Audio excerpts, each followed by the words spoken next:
Hello guys, welcome to our new journey. This is day 1 of starting online clothing store in Nepal.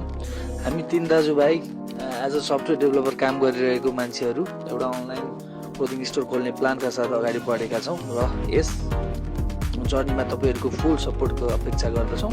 त्यही प्लानका साथ आज हामी day फर्स्टमा पहिलो हाम्रो प्लान भनेको न्यू रोड गएर कपडाहरू हेर्ने, राम्रो एउटा होलसेलर खोजेर हाम्रो प्लान अनुसारको कपडाहरू किनेर लिएर आउने थियो र बिहानै हामी न्यू रोडतिर लाग्यौँ।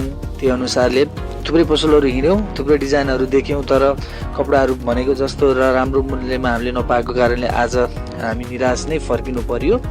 साँच्चै भन्नुपर्दा पहिलो दिनमा सबले फेला नपर्दा अलि निराश पनि थियो, तर गुम्सिनु भन्दा पनि हामीले एउटा कुरा सिक्यौँ।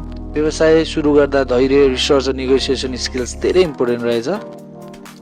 आज सप्लायर फेला परेन, तर जर्नी त अब मात्रै सुरु भएको हो। भोलि फेरि नयाँ ठाउँ, नयाँ कोसिसका साथ हामी अगाडि बढ्नेछौँ।